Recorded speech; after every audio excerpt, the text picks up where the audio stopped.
Alright, Assalamualaikum warahmatullahi taala wabarakatuh kepada semua yang menonton channel Bijak Disaster kali ini. So guys, kali ni aku nak share dengan korang tentang 5 perkara yang patut dan wajib ada dalam polisi ataupun sijil takaful korang. So sesiapa yang dah ambil boleh jadikan benda ni sebagai pedoman untuk korang. Kalau katakan ada yang tak ada, korang boleh buat tindakan lanjut. Ataupun kepada yang masih lagi duk survey-survey, duk tanya-tanya ejen dan juga duk tanya kawan-kawan tu, korang kena tahu dan ambil tahu bahawa dalam polisi takaful korang, untuk jadikan ianya perfect ataupun sempurna, kena ada sekurang-kurangnya 5 perkara ni. Apa dia yang 5 perkara ni? Kita bermula dengan yang pertama. Yang pertama adalah pampasan tunai jika berlaku kematian. Yang ni penting. Yang ni adalah asas dalam takaful, iaitu kena ada pampasan tunai untuk kes-kes kematian. Kalau katakan berlaku kematian kepada kita ataupun pemegang polisi ataupun pemegang sijil, make sure dalam polisi takaful korang tu ada pampasan kematian yang cukup untuk waris guna, khususnya untuk cover hutang dan sebagainya. Ini yang pertama, sangat-sangat penting. Yang kedua adalah pampasan jika berlaku hilang upaya kekal, ataupun dalam bahasa English yang dipanggil total permanent disability. Okey, total permanent disability ataupun pampasan hilang upaya kekal ni maksudnya akan memberi pampasan korang, pampasan tunai kepada korang jika berlaku hilang upaya menyeluruh. Hilang upaya menyeluruh ni dia ada maksud dia. Maksud dia antara lain, maksud dia adalah korang hilang 3 daripada 6 activity daily of living. Apa dia activity daily of living ni? Antaranya adalah tukar kedudukan, pergerakan, kontinen, saling pakaian, mandi, membersihkan diri dan juga makan. Maksudnya kalau hilang 3 daripada 6 aktiviti daily of living tadi tu dengan pengesahan daripada pihak doktor yang merawat, so korang akan dapat pampasan untuk hilang upaya kekal. Dan pastikan dalam sijil takaful korang yang ambil tu ada pampasan ni, pampasan hilang upaya kekal ni. Kebiasaannya dia akan datanglah secara automatik jika berlaku kematian dan juga ataupun hilang upaya kekal, ataupun yang mana satu berlaku dahulu. Macam tu dalam syarat sijil ataupun syarat polisi takaful. Yang pertama tadi apa dia? Yang pertama adalah pampasan tunai untuk kematian. Yang kedua, pampasan tunai jika berlaku hilang upaya kekal ataupun hilang upaya menyeluruh. Yang ketiga adalah medical card. Ini ataupun kad perubatan.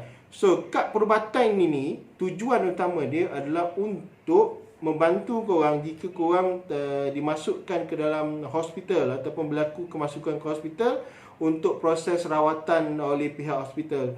So, medical card ni banyak jenis lah yang ada di dalam pasaran takaful. Ada yang stand alone, ada yang investment link attached sebagai rider dan sebagainya. So, make sure ada at least ada medical card dalam polisi takaful korang. Banyak mana ataupun berapa coverage itu terpulang pada masing-masing. Yang penting korang ada medical card dalam polisi takaful. Ataupun ada orang kata, aku tak perlukan medical card. Ya, boleh juga kalau tak nak ada medical card, tapi sebaik-baiknya adalah medical card supaya kita taklah, orang kata, kita terguna simpanan ataupun dana-dana lain yang kita ada jika berlaku kemasukan ke dalam hospital. Itu yang ketiga. Yang keempat pula adalah pampasan jika berlaku sakit kritikal. Yang ni, bab pampasan sakit kritikal ni ramai yang salah faham. Mereka dah ingat bila dah ambil takaful, secara automatiknya mereka akan dapat ataupun mereka akan menikmati lah kan, enjoy manfaat pampasan sakit kritikal tu secara percuma. Tidak. Kebiasaannya kalau katakan pampasan polisi takaful yang secara asas, dia hanya akan memberi pampasan tunai jika berlaku kematian ataupun pampasan tunai jika berlaku hilang upaya menyeluruh ataupun hilang upaya kekal. Tapi kebiasaannya yang nombor 4 ini, iaitu pampasan tunai jika berlaku sakit kritikal ni biasanya kena ambil asing ataupun kena ambil dalam rider ataupun aksesori yang berasingan. Itu yang penting. Sebab apa pentingnya sakit kritikal ataupun pampasan sakit kritikal ni? Jika berlaku ataupun jika kita didiagnose oleh doktor, didiagnose sakit kritikal, contohnya kanser, apa lagi, sakit buah pinggang, penyakit jantung dan sebagainya. Jika berlakunya diagnosis ini pada kita ataupun musibah penyakit ni pada kita, jika dalam polisi takaful kita tiada manfaat ini, so kita tak akan dapat pampasan tunai. Itu kena faham. Kebiasaannya orang akan salah faham dengan manfaat medical card. Dia kata, aku dah ada medical card cover aku 1 juta, so aku tak perlu ambil pampasan tunai jika berlaku sakit kritikal. Yang ni adalah salah faham besar. Sebab medical card kalaupun medical card kita ni ada katakan had tahunan sebanyak 1 juta pun, kita tak boleh nak tunaikan 1 juta itu. Faham tak? 1 juta itu hanya digunakan jika berlaku kemasukan ke hospital. Kalau katakan kita didiagnose penyakit kritikal, kita tak boleh nak cash out 1 juta tu. Yang tu yang penting tadi, jika dalam polisi kita kena ada at least pampasan sakit kritikal secara tunai. Sebab kalau katakan kita didiagnose kanser dan sebagainya, medical card dalam sedia takaful kita ada untuk cover kemasukan hospital, dan dalam masa yang sama kita juga boleh buat tuntutan untuk keluarkan ataupun untuk dapat pampasan sakit kritikal untuk tujuan survival ataupun kita punya kehidupan sehari-harian lah. Itu yang penting, nombor 4. Dan nombor 5 adalah manfaat jika berlaku kemalangan. Yang ni lebih kepada personal accident lah, PA. Yang ini pun banyak dalam market dan juga pasaran takaful, ada disediakan oleh pelbagai operator takaful. Sama ada banka pun ada, maksudnya kita beli kat bank dan sebagainya, pos pun ada dan sebagainya. So manfaat PA ni, satu yang penting di cover jika berlaku kemalangan ataupun aktiviti kemalangan lah. Di cover pampasan tu diberikan jika berlaku kemalangan saja, bukan untuk sakit.